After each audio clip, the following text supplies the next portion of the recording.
Hello and welcome to my second part of my League of Legends roundup for today, January 14th. I have the LEC here and then I will have the LCS as well. If you missed my LCK and LPL reviews from this morning, I just uploaded that video this evening. I was finally able to get it up and I recap all the games as I did here. I note where the teams are in my power rankings heading into the week. And then I note all the important moments of the game for you, and I go over them and give you a short recap, much shorter than the game itself. In the instance of like a 40-minute, 34-minute game, you might not have the time to watch it. You want to get a little breakdown, and I'm willing to give it. So this was day one of week one of the LEC. First game was between Mad Lions and Team Vitality. I have them 1 and 2 in my power rankings this year. Vitality obviously has all the hype with Perks and Alfari and Karzi and Selfmade. So, everyone's rooting for him, but Mad came out on top in this one, 20-9. Eloya was the MVP. He was just all over the place in the early game. He ganked mid twice and put Perks behind. Then Vitality would respond by taking the first Drake, but that was really all Vitality did all game long. Mad was up 3-1 by 10 minutes. Reeker had 2 kills on Yasuo. And then they would take a Cloud Drake. Elyoya would get another double kill. Elyoya would end up being 3-0-3 by 15 minutes when Mad was up 6-1 with a 4.5k gold lead. They were just killing them. They literally and figuratively, they killed Vitality. Vitality came out flat. Disappointing, I'm sure, to many, including them. Vitality, Alfari would have a double kill to try and put a stop to the bleeding at 16 minutes. He was the only one that showed up today. He showed up on multiple occasions for them. Mad would take the Infernal Drake, and then Elyoya would have another double kill. Elyoya had, like I said, he's the MVP. He was really, really going on the Diana in this one. We haven't seen Diana at all in any of the other regions, the LPL or LCK. There are a lot of different things with these compositions that we weren't seeing over there. Yasuo, Karthus, in the case of Mad Lions, they had Karthus AD. So it was interesting. Definitely a very interesting game in Europe in general for most interesting compositions for most games. Mad ended up being up 12-5 by 20 minutes. Elyoya is 5-0-6 with a 7k gold lead. They would then turn that into a Baron and a 10k gold lead. This game was over. Mad went to Soul Point, and then next thing you knew, 5 minutes later, they had the Soul pretty much uncontested. They would take the Baron and try to end, but Alfari at 30 minutes would come up with a double kill once again on Kennen to stop the end. Now, it didn't really matter. Obviously, Mad Lions won. They finally would end at 31 minutes, finally do the final push, and they're 1-0 on the year. Game 2 was Rogue and SK. I don't really know how to feel about Rogue. I liked Rogue last year. I really did. I think Inspired is a really, really good player, and Evil Geniuses are lucky to have him. SK, on the other hand, I think I said in my power rankings, I'm never impressed with SK in the way they do things. So in this case, I'm not surprised they lost. SK did set the tone early by getting a kill in bot lane for first blood and then also turning that into an Infernal Drake. So they got the kill, they turned it into an objective. The game was tied, it was very slow. They were playing, the best way they could, which was slow and steady and hope Rogue makes mistakes. Rogue would gank bot at 11 minutes and then take the Cloud Drake. So they just did the same thing a few minutes later. Rogue would then win the first significant team fight at 18 minutes where Malrang had a double kill for the Mountain Drake. Rogue ended up being up only 5-3 at 20 minutes. Comp was 3-1-2. Comp was the MVP. His kill participation in the early game was 100%, like I just said. And he played a key role in the fights at the end, dealing damage. Excuse me. 24 minutes. SK would steal the Drake from Rogue to prevent them from going to Soul Point. Rogue would win that fight 4-1, which would then turn directly into the Baron. Then they would end off of the Baron in mid. They were up 6k before the Baron even was smited, and they just ended the game. That was a really short recap because not a lot happened in this game, 15-8. But like I said, the first 11 minutes or 17 minutes of this game, nothing happened. I mean, it all happened in the last 8 minutes. SK is just not... I have them 9th for a reason, and maybe they're 10th after today. Who knows? Game 3, XL and G2. This game was a long one, 40 minutes long. Bloodiest one of the day in the LEC. Broken Blade ended up being the MVP, and I'll get to why that is. The team started early, playing like an LPL game almost. They were focusing top. Both teams took time to pressure top, in which case G2 was up 2-1. G2's bot lane, young bot lane, would get a 2v2 kill against Patrick in, solo. No jungle pressure whatsoever. So that's nice for G2. That is their weakest point, is their bot lane. I mean, that's the big question mark. Can their bot lane do it? And at least against XL, they played a key role in how they won today. The gold was close at 10 minutes. Despite G2 being up by 1 kill, G2 would take the Infernal. They prioritized Drakes in this game big time. 15 minutes. G2's up 5-4 and 1.5k gold. Excuse me. 1.5k gold. XL would then respond, take the Hex Tech. G2 would then take the Ocean. By 25 minutes, it was still only 6-6. Very reminiscent of Game 2. A slow, dragged out game by these two teams in their first games in the LEC in spring. G2 would then show up. G2 would stop XL from doing a Baron. XL had a pick play of 29 minutes, in which case G2 still tried to stop them 4v5 and ended up doing it. They succeeded. They pushed them off. By doing that, that was huge. I mean, that solidified the win because it... Gosh almighty. G2 needed that because the game was close at that time. They would go to Soul Point afterwards. By 29 minutes, XL would then take the Baron finally and even out the gold. So now, once again, at 29 minutes, the game was even, which is a good indicator of why it was so important that G2 stopped them the first time, because XL had a composition that was more so built for that window.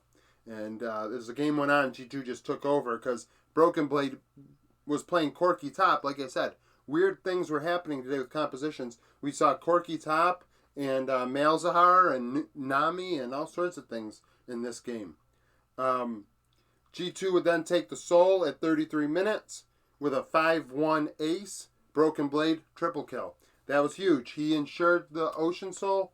Next fight, he would win with a double kill at 35 minutes. G2 would then take the Baron at 37 minutes. And as you see here, the game just got out of hand and unraveled for XL, all because of Broken Blade and his 5 kills in those 2 fights.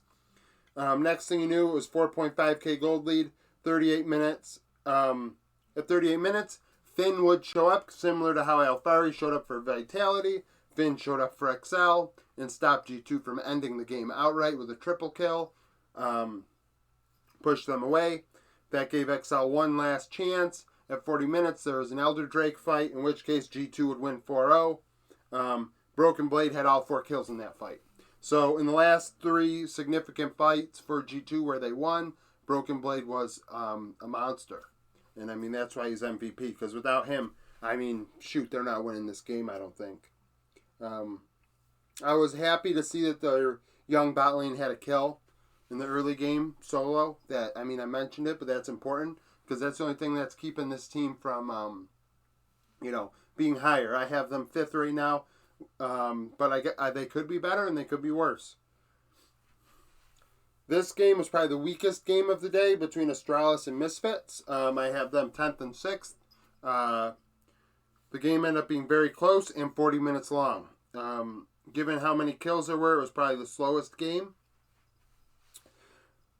This is an example of that. Misfits took an Ocean before there was a first blood. The first blood happened at 12 minutes where the rookie mid laner for Astralis and DeJour took out Vethio.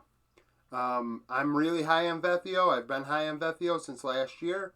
It's interesting to see him get solo killed in this Yasuo Vex matchup. So Astralis then turned that into an Infernal Drake. Misfits would respond and gank. Harit would then solo de jour because Harit, MVP of this game, on Aurelia, he was disgusting in these fights when he finally got online. Misfits would take the Cloud. Astralis would respond, winning a team fight 3-0, getting a Baron on Spawn as a result, but they were not able to do anything with it. And by not doing anything with it, they pretty much lost. I mean, that was their chance to win it. Harit would be the reason why they couldn't, because he ended up getting a double kill as they were trying to push for turrets.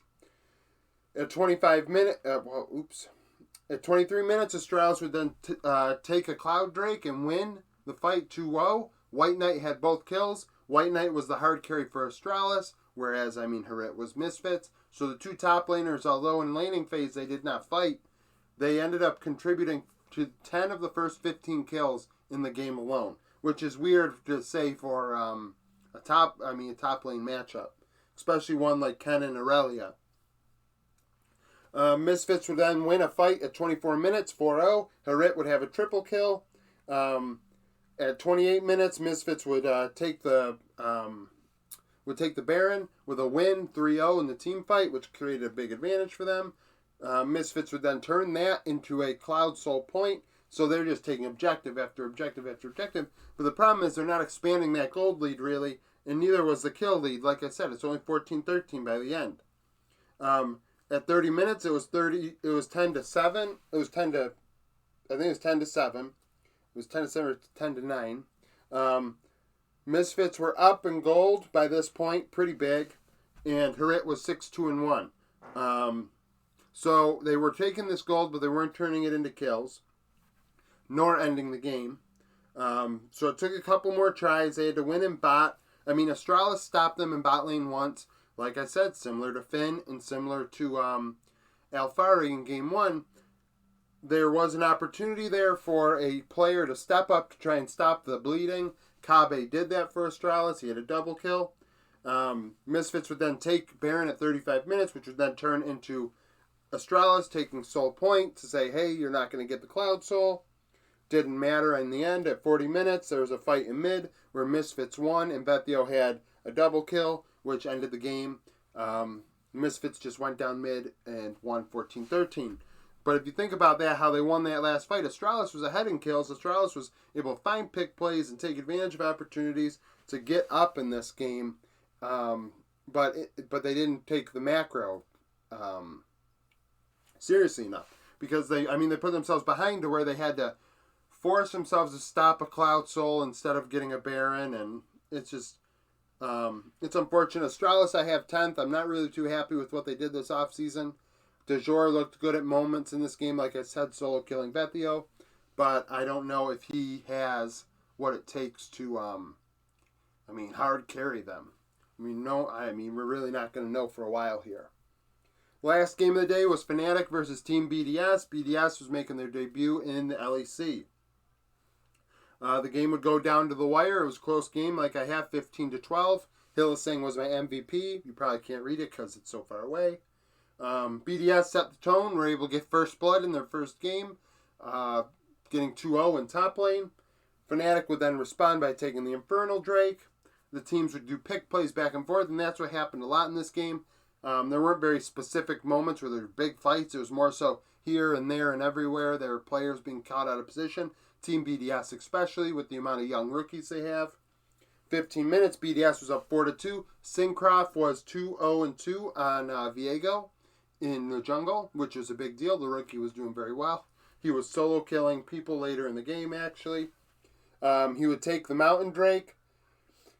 And then Fnatic would respond by getting more pick plays, like I said, to even out the game. Syncroft would solo kill Wonder. And this is all before 20 minutes.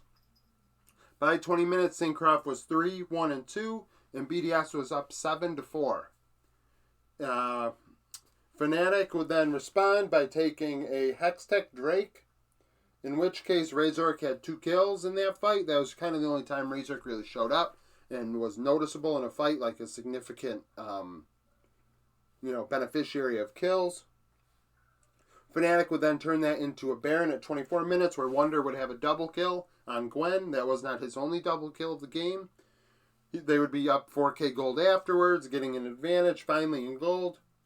Fnatic would go to Soul Point, forcing the issue. Syncroft, although the young jungler was getting kills and showing off his abilities, he did not have the macro down. He was out macroed by Razork in this one because they would take the Hex... that forced BDS to have to respond and stop the Hextech Soul from going over to Fnatic, which allowed Fnatic to take care of other business. And in the end, at 34 minutes, Fnatic would win a final team fight where Wonder got a double kill to end the game because they had stormed down mid with their Baron enough to be able to open it up where they could end with a 5-3 advantage. Hylissang was my MVP in the early portions of the game. He had 100% kill participation, I think, through the first 8 kills for Fnatic. He kept them in the game, was setting up on Rakan, and that is, that's all she wrote for LEC Week 1, Day 1. Hopefully you enjoyed this video if this is the first one you've watched because you're an LEC fan. I do have an LEC Power Rankings video where I did go over why I have people where I do. I'll be doing those daily. Not daily, but weekly. I do daily videos, like I said. But time to go to the LCS. Hello and welcome to the final part of my 4-part day of covering the 4 major regions on Friday. Here are my recaps of the games from the LCS, my last board. The first game was between TSM and 100 Thieves. 100 Thieves blew them out 15-1, as you can see. Closer was the MVP. Closer would be the MVP of their game later on today as well. TSM's only kill came in the first minute on level 1 where they cheesed in top lane. After that, 100 Thieves just took over. Closer, like I said, being the MVP, he took 4 Drakes, took a Baron. They're up more than 10k gold by 24 minutes. It was a complete destruction and disaster for TSM. TSM are running an academy roster this weekend, as well as Golden Guardians and C9 pretty much. So, you got to take that with what you can, I guess. It is what it is. So, like I said, there weren't really any big players and big moments in this game in terms of getting a lot of kills, except maybe the last fight where FBI had a triple kill. Otherwise, nobody really stood out in any individual fight. Game 2 between C9 and Golden Guardians. The early game was really, really slow. It was like a Korean game. 15 minutes, it was only 1-1. Golden Guardians were actually up 1k gold. However, despite Golden Guardians getting gold leads and all the way up to 3k even at 21 minutes, Cloud9 took the Cloud Drake, Hextech Drake in the early game. First significant fight was at 22 minutes where Cloud9 won a fight 3-2. Darshan, being a contributor in all these fights, he ended up being the MVP because on his Scion he played a very big role as the tank, and not only that, he dealt a lot of damage. They would go to Chemtech Soul Point. C9 would then win a fight 2-0 in mid, which led directly to an advantage on the Chemtech Soul in the next fight, where Darshan and Ryoma for Golden Guardians both had double kills. That Darshan's the only one that lived in that fight, 5-4. Afterwards, at 30 minutes, C9 would go up 4-1 in a fight where Sven and Darshan both had double kills. That led to the Baron, which then led to the game ending. C9 with a 3-0 in mid where Sven had a double kill, and they just ended at 33 minutes. The game final score is 19-9. In Game 3 between FlyQuest and TSM, we had ourselves TSM coming out a little bit different. They came out hot, just like they did in Game 1. Ganking mid, ganking bot lane. They're up 3-0 to start this game. Takui in the mid lane for FlyQuest did outplay Takeover for a solo kill in response. And then FlyQuest also took a Hextech Drake. This game would go for nearly 50 minutes. Hyper ends up being the MVP, which I'll get to. By 11 minutes, Hyper, like I said, was 2-0-1, and the score was 3-3. He would then make sure that they got the Infernal, a fight in which they had won 2-1.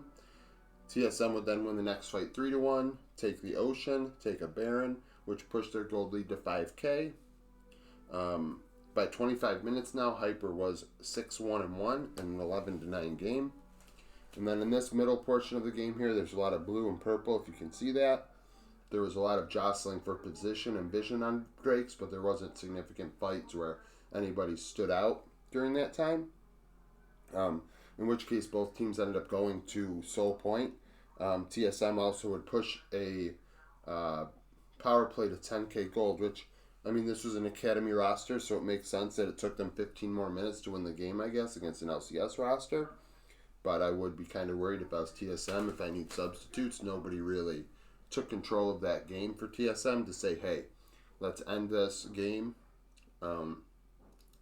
FlyQuest would prevent the end at 41 minutes, 2-1. And then they would do that again, even despite TSM getting the Ocean Soul and another Baron for the third time at 43 minutes. Because in the end, TSM had exposed the Nexus, but they needed to backdoor to win at the Elder Drake. This is why Hyper is the MVP, because without him emphasizing the fact that the team needed Drakes throughout the early and mid-game, when really, there was up for grabs. It was jostling for position. Both junglers back and forth taking objectives, him and Jose Diodo. So, Hyper is the MVP. Game 4, 100 Thieves versus Golden Guardians. There was chaos in bot lane to start. It was 3-3 through the first 6 minutes. At 6 minutes, Golden Guardians would have a solo 2v2 kill, in which case 100 Thieves would respond with one of their own. By 10 minutes, 100 Thieves were up 6-5, 3K gold, and closer was 3-1-1. Stixay was 3-1 for Golden Guardians in the bot lane. Golden Guardians would then take a Cloud Drake. 100 Thieves would then win a fight afterwards. Golden Guardians would then take the Infernal, setting up themselves for 2-0 Drake lead. But, however, despite trying to ensure they had this lead, by 20 minutes, 100 Thieves were up 10-7, 8K gold, and closer was 4-0-4.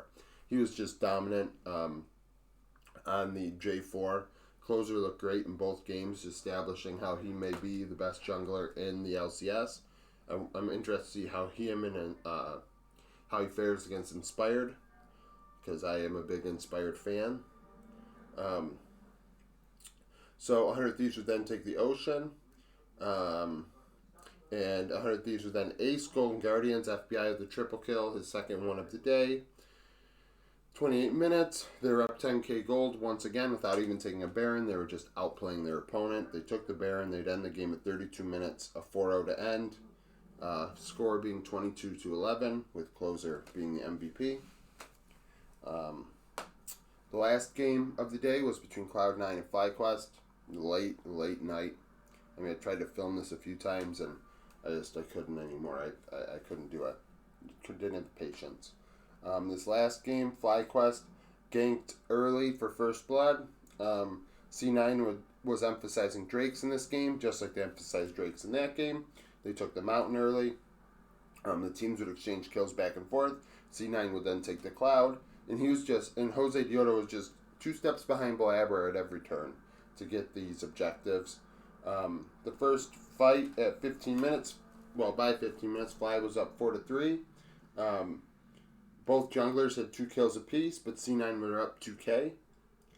By 18 minutes, C9 would then win their first significant fight, 4-1, where Blabber had a double kill to put them to Soul Point, Chemtech Soul Point. And afterwards, they just took the Soul. There wasn't much fighting for the next few minutes. Takui would get a solo kill on Darshan at 25 minutes. He was playing the Corki and outplayed the Ashkin.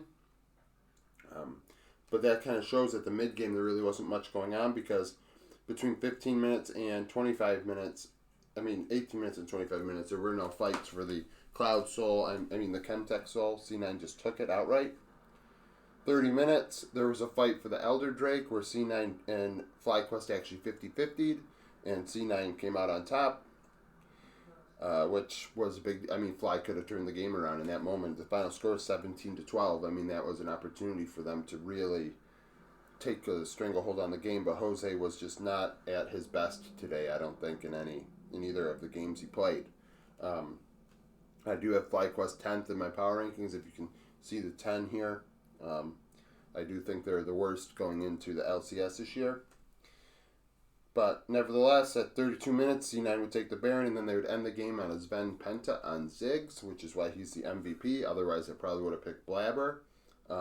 But when someone has a Penta, you can't ignore somebody having a Penta. So that's my LCS coverage for the January 14th games. If you like this coverage, please come back for more. I will be doing these every day if I can. Thank you for watching the LEC video. That's also part of this, which I did a while ago, so it escaped me for a second because I'm just trying to get these videos up. My LCK and LPL video will be out today as well, so if you like those regions, watch those videos, just in a similar format to this. Thank you for watching. Like and subscribe, and constructive criticism is good criticism.